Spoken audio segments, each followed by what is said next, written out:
Over the years, we've made some pretty interesting videos of where should you live, sections of Fort Collins, the matrix of Fort Collins, quadrants, and all of this different information that hopefully can help you make some decisions.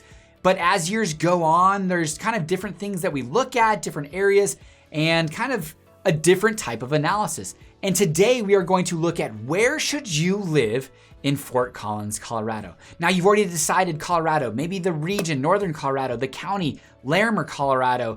And now, okay, Northern Colorado, let's go Fort Collins, but where within Fort Collins should we move? And that is what today's video is going to talk to you just about that. We're going to look at some high level things, and then we're also going to look at 4 specific criteria. And the last one might be the most important financially. Now, my name is Patrick Soukup. This is the Living in Fort Collins YouTube channel where you come to learn everything there is to know about Fort Collins, eating, sleeping, playing, and where to live. If you're considering relocating to Northern Colorado, Fort Collins, give myself, my team a call, text, or email. We would love to help you. We have helped hundreds of families move to around the country and into Northern Colorado. So we would love to have your back as a resource and an asset on your team. But without any further delay, let's jump into today's video, where to live in Fort Collins, Colorado. Let's go. So today, overall, we're not gonna recreate the wheel. One of the things that we've done over the last couple of years is watch city council meetings. And we thought, what better way to look at where to live in Fort Collins and then maybe the districts within Fort Collins. There are 6 city council districts, and additionally there's a GMA, growth management area, that we did have to make some assumptions of what districts are going to absorb some of those areas when we do annex those into city of Fort Collins proper. But today we're going to look at those 6 districts, but first and foremost, we're gonna look at kind of some high level information. If you're moving to Fort Collins in Northern Colorado, do you need to be close to I-25 and DIA? You're probably gonna wanna stay on the southeast side versus the northwest. Yes, you might be moving here for a lifestyle design and really wanna be close to biking trails and Red Feather, the Pooter Trail, the mountains, all of that good stuff. But if you are consistently traveling down to DIA along I-25, you're probably gonna wanna stick closer to the southeast side of Fort Collins, or know that it's gonna add an extra 15 to 30 minutes to your commute if you're on that northwest side. Additionally, are you more of a downtown type person that you want a lifestyle that only has one vehicle that you can bike pretty much out your back door to downtown coffee shops and retail and all that kind of stuff? Well, you're probably gonna wanna stick downtown versus on the southeast side of town. You are probably gonna have to have probably gonna have to have 2 cars if you are both working, or if one works from home and you're gonna have to take kids to soccer practice, all that good stuff. But it's probably going to see yourself at least with 1 car if you're an individual, or 2 cars if you're a couple or have a family. So knowing what type of lifestyle you want and kind of what you're focused in on. But Fort Collins, the average commute's around 7 to 10 miles, 15 to 20 minute commute in Fort Collins. So knowing that in advance and trying to accommodate where you wanna live, that's definitely important.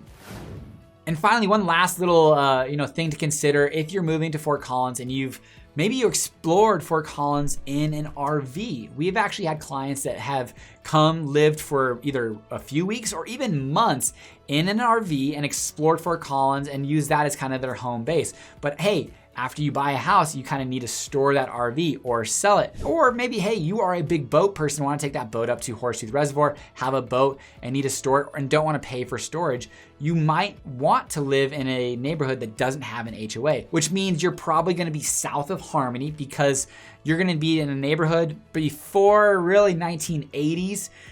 Before 1990, but before 1980s, 60s, 70s, and 80s, pocket neighborhoods throughout Fort Collins that would allow you to park your boat and or RV that are also a big enough lot to accommodate that. So those are some considerations before our 4 main criteria that you're gonna want to really have a discussion with yourself that meets and matches your lifestyle and doesn't put too much of a strain on any one of those areas. If you wanna live with 1 car, but live on the southeast side of town and always are trying to hand off keys, or you need to be on the southeast side for I-25, but you live in the northwest and you just don't like that extra 15 to 30 minutes. But here are the 4 main criteria that we are going to explore today, which is, where are the bike trails going throughout Fort Collins? Where are the grocery stores in general? Schools, and then also finally finishing up with where might be the best investment in Fort Collins, Colorado. So let's go. We have had clients move to Fort Collins that said, hey, we want to be within walking distance of a trail system. Fort Collins is a platinum rated bike community, and we have some amazing trails throughout Fort Collins. If you haven't watched my biking video, my trail video, go watch that when you have time. But it really looks about how interconnected and how I actually rode on 30 miles without getting on any streets. And in 2024, into 2025, they're going to connect the power trail with an underpass across Harmony and make it connecting. So actually you could go all throughout Fort Collins on these amazing trails, but you're going to see on the northwest side, District 6 probably has the fewest amount of trails out your back door. Now, District 1 absolutely has the Poudre Trail system running through it. District 3, 5, 2, and 4 all have great trail systems going through there. So really the northwest of Fort Collins has the fewest amount of trail systems, but that doesn't mean that you don't have good biking because they are slower moving, slower paced. So you have kind of the bike along Mountain Avenue, which is very bikeable, but you don't have those those Fort Collins paved trail systems kind of out your back door. So really the only district that I would avoid if you want to have that trail system connection is District 6. Now this one kind of hurts because it's probably my favorite area of town. It's what district I live in. It's what district I am definitely partial to on the southeast side. District 3 has the fewest amount of grocery options near it. Now for us, we love to go get good fresh produce, and we actually go to Costco for that in Timnath. So if you love Costco, you're gonna be driving anywhere in Fort Collins, but anywhere but District 3 has really good shopping around it. 1 through 5, you could have fresh foods, which was once Beaver's Market in District 6. You've got a huge corridor along US 287, College Avenue, with tons of options in Midtown. So District 5 is gonna be strong for that. But District 1 has Walmart over there. So there's just tons of grocery options except for District 3. So if you are wanting to bike to get groceries, walk to get groceries, you will have a little bit of a bike, a little bit of a trek if you decide to live in District 3. Or more than likely, you're gonna be jumping in your car and driving to King Soopers or Safeway or somewhere like Costco to go get your produce and grocery on a weekly basis. Not too much bikeability from District 3 if that is a concern. But on the flip side, we looked at best schools. A lot of people who move to Northern Colorado have kids. Now there's a lot of individuals, couples, retired folks that move here. So this might not necessarily be too important. But if you have kiddos, elementary, middle, high school, we looked at great schools ranking systems. Now there's so many different ranking systems out there. So you have to take this with a grain of salt. And we looked at, both charter and, your common public schools, our non-charter schools in Fort Collins.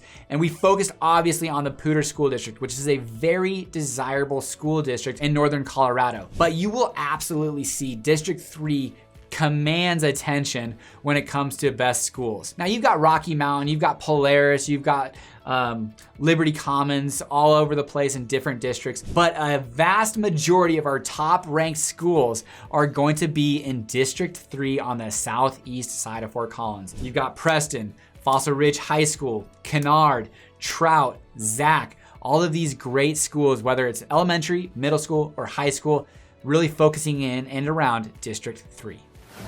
Now, the kid and caboodle, the probably one thing that a lot of people ask and really care about, because hey, moving to Fort Collins is not cheap, housing is expensive, but if I'm gonna make this $500,000 decision, $750,000 decision, where should I buy? So we're gonna jump into and look at some information about highest price, best value, appreciation, and we're gonna be looking off screen here for a second because I do not wanna miss these numbers. All right, so District 3 is going to be our highest, most expensive area with a median price point of $743,000 in 2023. Our most affordable area is going to be District 1 at $582,500. It's also one of our largest districts with the most amount of homes sold. So you can kind of, you have all different types of housing, and that equates to that kind of differentiating factor between $743,000 and $582,000. The two districts with the best appreciation are going to be the southeast side, District 3, and our downtown district, District 6, at 12.26% for District 3 and 12.5% average appreciation since 2020. I mean, pretty incredible. Now we had a couple of huge years. Last year, 2023 was relatively flat, but 2021 and 2022 had astronomical years of appreciation. Our district with the lowest amount of appreciation, but still very, very solid, is gonna be District 5 at 10.11% average appreciation over the last 4 years since 2020. Now, where can you get the best value? Where are you going to spend the most money? Well, District 6, the downtown district, you are going to be paying for that location because, hey, you're walking, biking, retail shops, downtown, all that good stuff at $342 a square foot. Median price per square foot in 2023. Now, District 3 is gonna be our most expensive, but it's also going to get impacted by not having all of the grocery there. They're gonna have some great schools, but it's definitely more of a suburbia type area. You're gonna have bigger houses, bigger lots, but you are going to get the best value price per square foot at $215 price per square foot, median price per square foot in 2023. Other notables were District 5. While it did have the lowest amount of appreciation, it does have the second most expensive price per square foot because you're kind of midtown area at $267 per square foot in 2023. Now, if you're moving to Fort Collins, one of the things that across the United States has issues with is inventory. Homes, you're gonna get the most amount of homes sold in District 1 because it's the largest district. District 4 is also a huge district on the southwest side of town, 260, but homes where they're the fewest sold was District 6 in our downtown area. So it's gonna have both the most expensive price per square foot, great appreciation, and a lot of people want to stay there and not move. So District 6 is definitely going to be a harder area to find a home. And we actually had a client who moved here by way of Florida through San Diego that really, really wanted a downtown home. And we looked for 2 years and could not find that home that threaded the needle. Now, there were also some interesting things that they needed and wanted: a larger garage. You know, a lot of houses downtown have a detached single car garage. So there were some things and nuances that made it difficult, but there just wasn't a ton of homes that popped up in District 6 that checked the boxes for us to move forward. So many things to consider when moving to and living in Fort Collins. And where should you live in Fort Collins? There's so many different great areas. Bike trails throughout Fort Collins, except maybe on District 6 on that northwest side. But hey, grocery everywhere but District 3. Great schools in District 3. Most expensive area, District 3. Most price per square foot, District 6. Downtown, Midtown. You can see the second most expensive because, hey, there's still a ton of grocery there in District 5. So many different areas. And make sure you take into consideration, do I need southeast for I-25? Do I want northwest to go to the Pooter Play Park? Red Feather, Discovery Center, you know, all of that good stuff in District 6. In the growth management area, it'll be interesting to see which districts pick up some of these areas when they come into the fold of proper Fort Collins. Now, if you have any questions, specifics, dynamics, or if you want any of this information sent to you, feel free, reach out, comment below, or send me an email, whatever it might be. I'd be happy to share these images and maps with you. So I appreciate you guys watching, and until next time, guys, take care.